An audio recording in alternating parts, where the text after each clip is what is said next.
Nous savons que le mois de Nissan est un mois de Simcha. La raison pour laquelle c'est ainsi, c'est qu'à part la fête de Pessah, qui dure 7 jours depuis le 15 Nissan jusqu'au 21 Nissan, nous avons également, pendant les 12 premiers jours du mois de Nissan, la Simcha de Hanoukat Mishkan.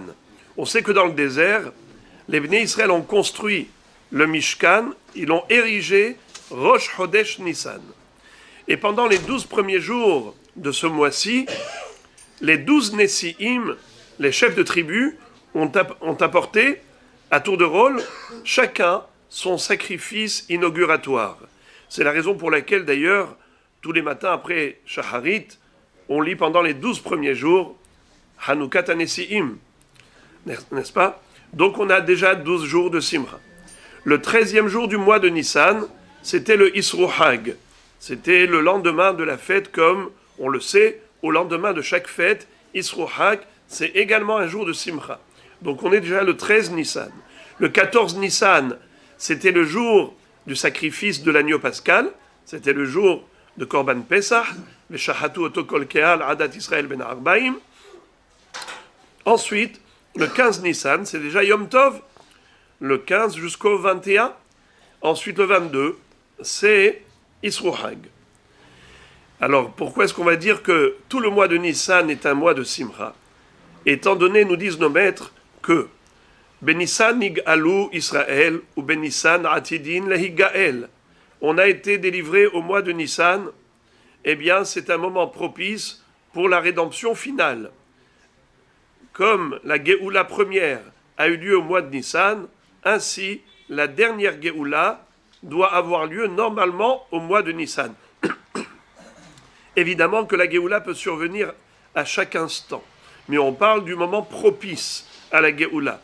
Hen ga'alti etrem aharit kereshit. Comme Réchit, c'était au mois de Nissan, ainsi aharit, ce sera au mois de Nissan.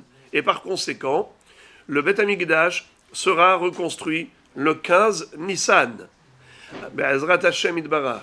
Et de ce fait, il va falloir faire l'inauguration. Mais la Simcha de Hanoukat Mishkan, on ne pourra pas la faire pendant Pessah. Pourquoi?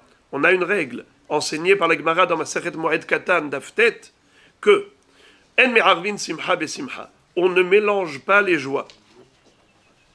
Comme on aura déjà la Simcha de Pessah, on ne pourra pas célébrer 7 jours de Hanoukat Mikdash. Il va falloir attendre au lendemain du Isru Hag de Pessah. Donc on commencera après Pessah les 7 jours d'inauguration du Beth Hamikdash. Donc on aura 30 jours de Pessah, 30 jours de Nissan dans la Simcha et la Kedusha. C'est la raison pour laquelle il faut éviter toutes sortes de choses qui font de la peine. La question est de savoir, et cette question je la pose maintenant parce que nous avons ici ce matin un endeuillé et qui va terminer les Shiva dimanche matin, si je ne me trompe pas, n'est-ce pas? Il a été inhumé lundi. Et donc, la fin des Shiva, c'est dimanche matin. Lundi, mardi, mercredi, jeudi, vendredi, samedi, dimanche. Il a été enterré quel jour? Lundi. Donc, dimanche matin, il sort du deuil, et donc dimanche matin, ils doivent aller au cimetière.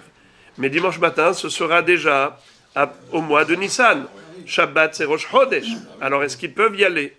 Je vous lis le Yalkut Yosef, ce qu'il écrit à ce propos. Il dit qu'en effet, bien que normalement, c'est à éviter d'aller au cimetière pendant le mois de Nissan pour ne pas avoir du chagrin. C'est un moment de simcha, comme on vient de le décrire. Donc il faut éviter tout ce qui fait du tsahar. D'ailleurs, on ne fait même pas de vidouille et de tahanunim dans la tfila pendant tout le mois de Nissan. Donc il faut éviter tout ce qui peut causer du chagrin. Alors écoutez ce que dit, je vous le lis et traduis. Imhal yom hashana bechodesh Nissan mutar lelech lebet akvarot im nizharim shelo leaspid et amet veshelo lavo lidei bechi. Si le jour de l'année, quelqu'un qui a perdu un proche parent pendant le mois de Nissan, et chaque année, normalement, il doit célébrer le Yom HaShana, et il faut aller normalement au cimetière.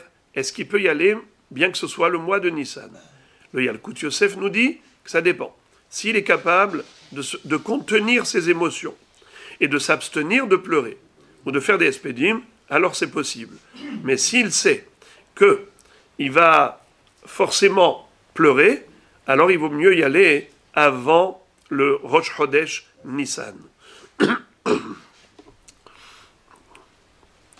Maintenant, par rapport au 7e jour. Le 7e jour, le 30e jour, aussi normalement, il faut aller sur le Kever, rendre visite aux défunts, faire les Tehilim devant la tombe et tout, faire Kaddish s'il y a Minyan. Alors, il nous dit la chose suivante. Im hal yom hashiv'a bechodesh Nisan, im ha'avelim makirim be'atzmam, shelo yagi'u lide bechi be'alotam lekever kerovam, mutar lahem la'alot lekever. Aval, im yagi'u lide bechi, itchu et ha'aliyah, lekever, le'achar chodesh Nisan. Ve'en le'akdim et ha'aliyah lekever, be'emtza shiv'at yeme avelut. C'est-à-dire que s'ils savent qu'ils sont capables de s'abstenir de pleurer en allant au Kever le 7e jour, dans ce cas-là, ils peuvent aller au Kever le 7e jour, même pendant le mois de Nissan. Mais s'ils savent que c'est impossible, alors dans ce cas-là, il vaut mieux décaler et reporter la visite du Kever après le mois de Nissan, plutôt que le faire pendant les 7 jours. Car il ne faut pas sortir de chez soi pendant les 7 jours, à part pour venir à la synagogue pour faire le Nihum, le Kaddish. Mais sinon, il ne faut pas sortir de la maison. Donc voilà ce que nous dit le Rav. En plus, il dit que, figurez-vous, que même à Purim et même à Hanouka, si ça tombe à ce moment-là, c'est moutard d'y aller sur le Kever, mais à condition, comme on a dit, de ne pas pleurer. Oui, je vous lis ça. Kvar nitba'er she'im yom hashana hal bechanuka ou bepurim mutar lelech lebet hakvarot velikro mizmoret tehilim vela'aroch sham limud ve'ashkava. On a déjà dit que même si ça tombe à Purim et Hanouka, il serait autorisé d'aller au cimetière pour aller faire les tehilim devant la tombe, mais ishtadlu berov oz veta'atzumot shelo lavo lide bechi. Mais il faut absolument s'abstenir de pleurer. Ve'im yesh hashash sheyavu lide esped ou bechi yakdimu et ha'aliyah lakever shel yom hashana kodem Hanouka ou Purim. Et si ils savent que c'est impossible de s'abstenir de pleurer, alors il faut avancer la visite au cimetière avant Hanouka ou avant Purim. Mais la Serouda, il la fera quand? Pendant Purim, pendant Hanouka. ואת הסעודה והלימוד יעשו ביום השבעה והשלושים והשנה אף שהם בתור חנוכה או בפורים, en tant que Serouda. Mais, bien sûr, il n'y a pas de jeûne, il n'y a pas de espédim, il n'y a pas de pleurs, juste des brachot et des divrei Torah. Dans ce cas, le testament. Je n'ai pas entendu. Dans ce cas-là, pour lui, Pessah, Lucas le mot. Pessah, tout à fait.